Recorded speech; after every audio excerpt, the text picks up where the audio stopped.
G'day and welcome back to my channel. Now look at the Prince. This is the Airfix Prince, right? And she is a beautiful big ship of the line from about the 17th century. And look at her. Look how much she's changed from the last video where she was just all brown chocolate. I have gone to a lot of trouble. All the gilding is done. Wood effects are in. Things are done. Oh look, it's just... I am so happy with how this has turned out. And in this video, I'll show you how I blocked in all the colours, how I did the gilding. Easy way to do that, using paint pens of all things. Yeah, paint pens make your life so easy. And then my Lifecolor Liquid Pigments to get all the wood effects. And there you are. It even looks like it's made out of wood. Well, I think so. So, does that sound interesting? I hope so. Let's get on with it. Roll the music.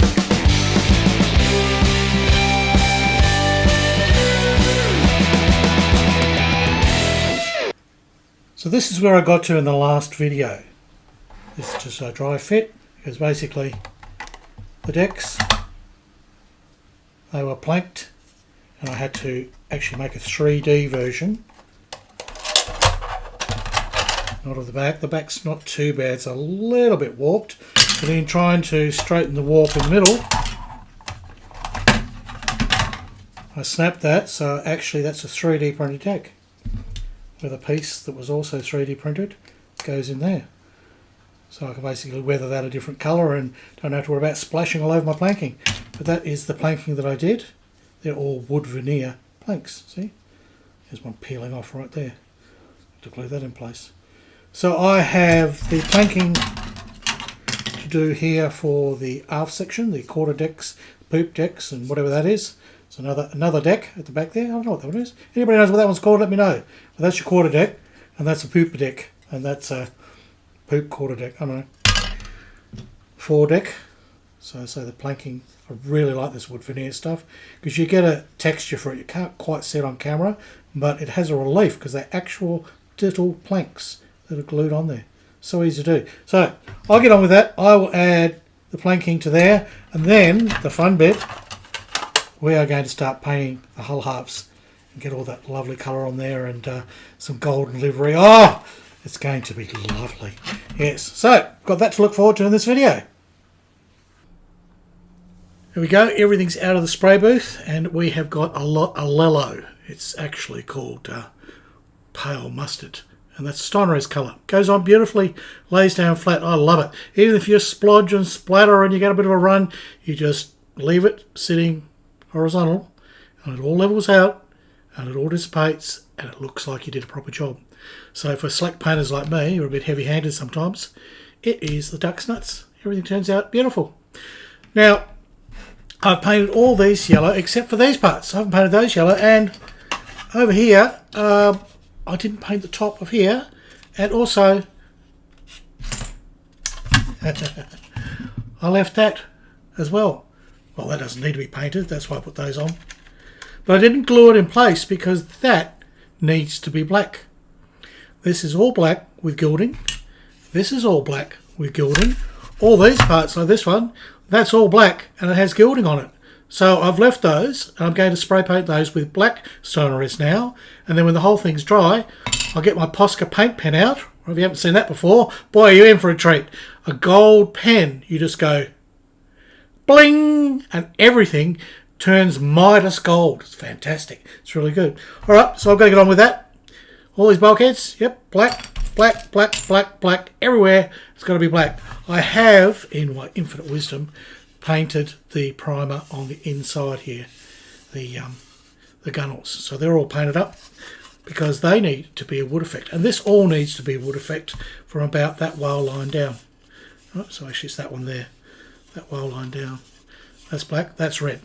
But I'm going to put my red over the black. And there's a method to my madness. And I'm not painting the bottom of the hull white. There's a reason for that too. I'll explain all of that in detail once we get some black on this. I'm out of the spray booth and all these little things are black. I just love the way Steiner's primer goes down. It's just, you know, no matter how many mistakes you make and you got drips and dribbles and splatters, you just leave it. It levels out and then it gives you this lovely satin finish. So that is all done. all these pieces are black. And why am I painting them black? Well, I have these things called paint pens, and these are gold ones, and I use them for picking stuff out. I've also got ones from Posca, but my Posca one's dried out, unfortunately. It has a really very fine, whoops, or when it's run to a point, it's very fine. You see it's dried out. That should actually be going to an absolute point like that, but it's all dried out, so I'll have to get another one of those. Now, with those, you can do this. Look at that. That took me 5 minutes. That's the thing with a Posca paint pen. You, for me at least, because I'm not that good with a brush, I'm a bit wobbly with a brush, but a pen, like a pencil, I can hold. And I just run up and down, up and down, up and down, squidge all around, all the rest of it. And then a little bit of black washing and a little bit of black Lifecolor, just to touch up where I've been fumbly. And that is a job done. Probably 10 minutes all up, including all the sort of fix-ups. I've got to do a little bit of dry brushing in there for the cross-hatching there. I think they're windows. They could be hatches. I need to double check. If they're windows, I usually kind of do them in greens or dark blues. So that's what I did on the St. Louis. It looked really good. So they're all done. Now, the hull halves, well, they were all masked. Here you go. Totally masked up, ready to put the black edges on. And generally, they work really well. Let's have a look. So there's the result of my masking and putting in the black areas. I did have to go up for some little touch-ups because in some places the yellow had lifted, but generally it's in spots that I can probably touch up with a fine brush or but both of them at the bow they lifted badly, so I don't know what happened there because I was taping over to mask out that black area. But anyhow, that is going to work well. That is the demarcation line. There's a little gold piece of trim right on that all the way through. So that again has the black underneath.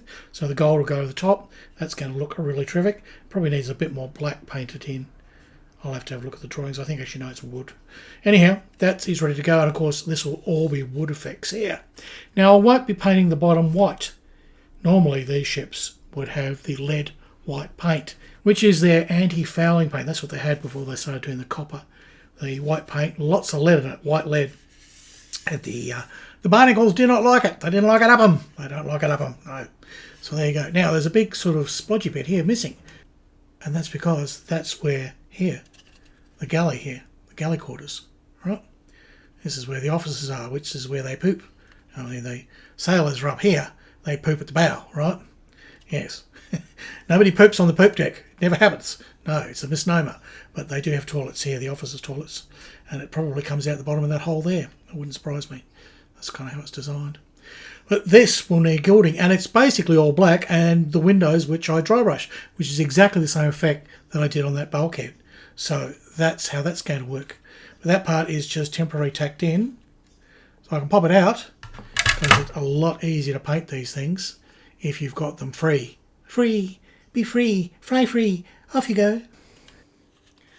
Well, I've blocked in the red, although I've made it a very dull red, and I've painted that right out to the edges so we can cover all that with gold livery. Now, the red, if you use actual red on things like this, it looks ridiculous. It looks like a cartoon ship, you know.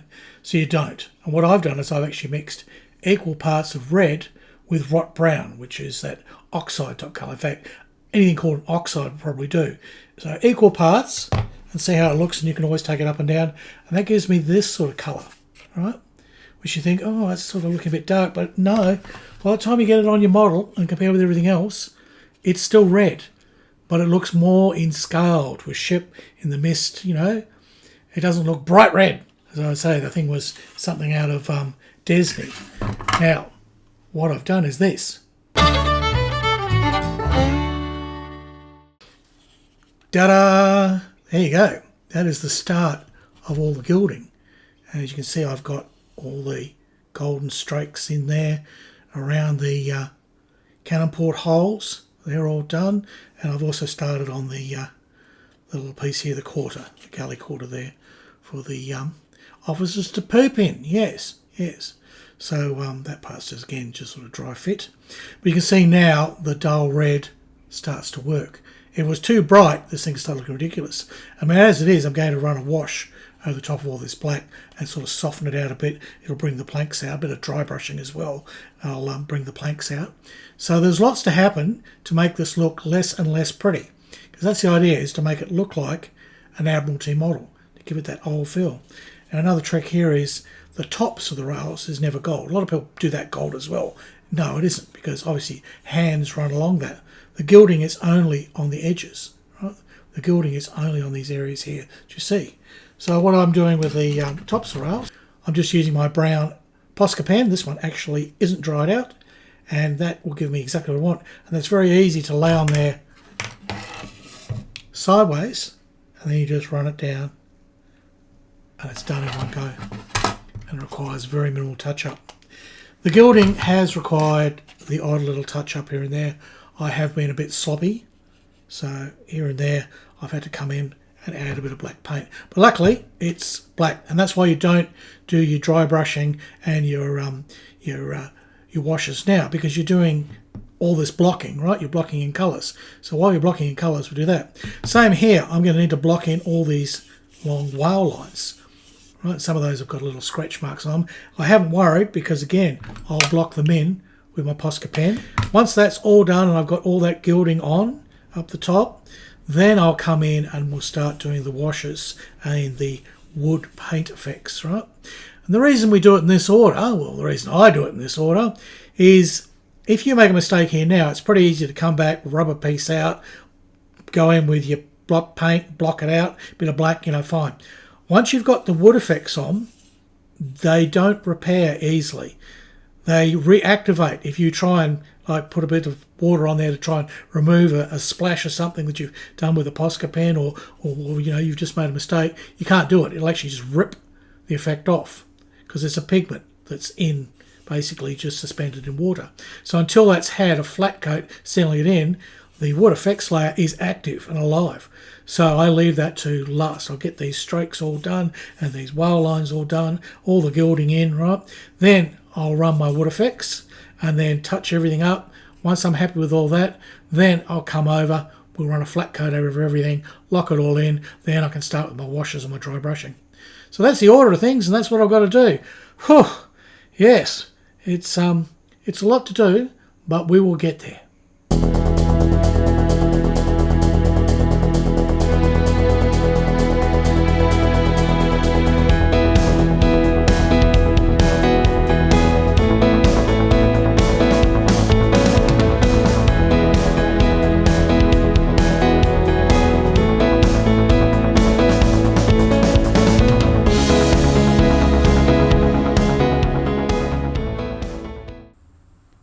There we go. I have completed all the bling. It's all been cut in and touched up. I used a variety of effects. I'll talk about those in a sec. But right now, what I need to get on with is the lower section of the hull here. I need the wood. And for that, I'm going to need two different colours. I need a sort of an oaky colour through here. And then from these straight lines, which I've put in, which are a little bit rough around the edges, but that will blend out by the time I put the washers on. And for the lower section here, rather than going white, as I've said, I'm not doing that. I'm doing it like a Navy board model, an Admiralty model. This is going to be all sort of a reddy sort of mahogany colour. So how do I do that? Well, I'm going to use this. I've done it before in other videos, but if you haven't seen it, I'll get to do it again anyway. It's fairly easy. It's really the simplest trick in the world. You need a nice wide brush, okay? You need a nice wide brush, and you need to sort of just have your wits about you, be all organised, because you kind of get one go. You can clean it up. If you muck up completely, there's a remover, and you can take it off. So that's handy, but you have to remove the whole thing. It's kind of one long stroke because you can't actually patch it up. For the lower section, I'm hoping I can go with this eroding light rust. Yeah, you try and say that with a mouthful of teeth. And I've got a wood deck darkener. Those two together should give me some sort of dark wood effect that I'm hoping is going to work really well for the lower part. So let's get on with that.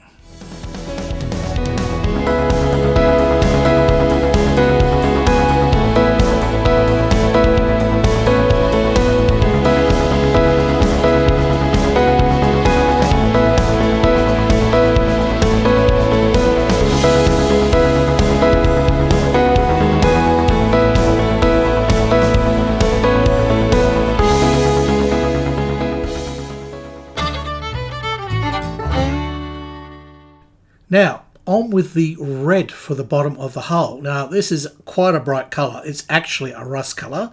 But I figured this with the darkener, with the planking darkener, those two together should give me the effect I want. And it does work. I know. I've seen the end of this video. Don't worry. It turns out okay. Because I use that darkener with the lighter colour at the top where I've done the oak area. Often I'll use the darkener with that, as I did on the St. Louis and I also did on the Bounty, just to get a bit more sort of differentiation in the wood and darken the differences in the planks. I didn't need that this time for the top area. I just needed that light oak colour. But down here at the bottom, I'm running the red. Now, pretty well splattering it on anywhere to start with, but then I'm going to go with the long strokes to even it out, because that's the only way this stuff sort of works. Otherwise you get all this little patchiness.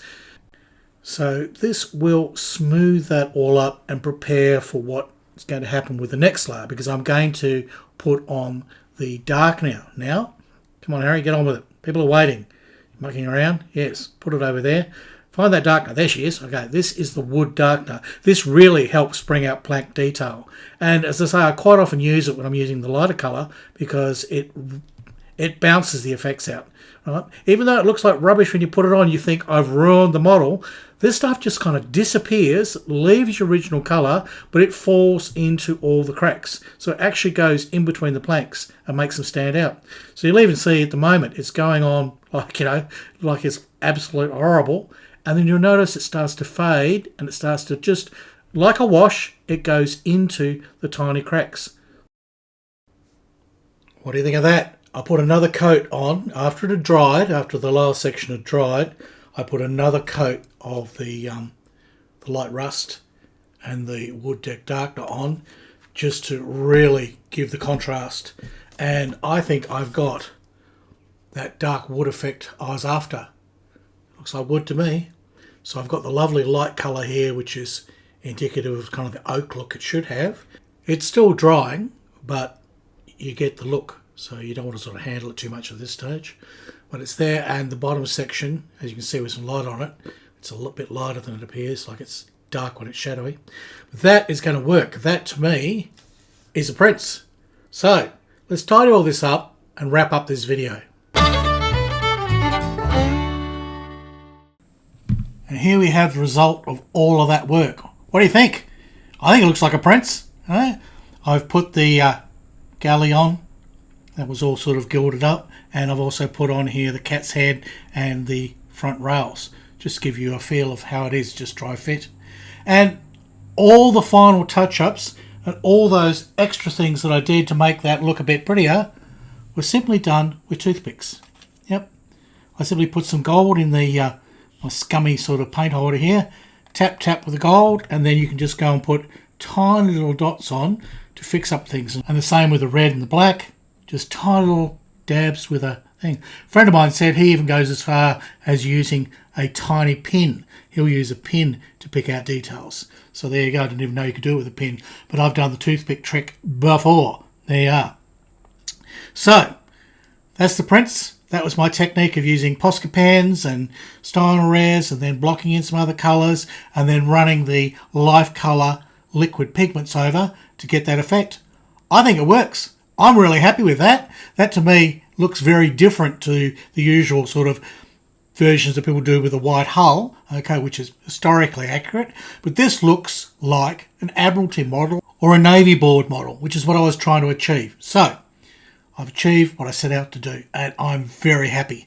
A lot of hours. A lot of hours. Anyhow, there you go. Hope you enjoyed this video. And of course, if you did, there's buttons. Hit those bloody buttons there. There's, there's lick and scrum and crunch. Yeah, go for it. Hit those buttons. And if you can, buy me a curry. It's just a donation, one-off, helps feed me and the cat. Yes, Basque will love you from the bottom of her bloody kittle. Yep. Lots more to come. I've got the other side still to do, so I'll have to get that done before the next video. But I'm really, really chuffed with the results. It's a Prince, and it is jumping right off the page at me, and I'm really excited, or for you, jumping right off the screen. Anyhow, I'm getting delirious. I need some sleep. I need a curry. All right, goodbye from Australia, and it's hooroo from Harry Houdini.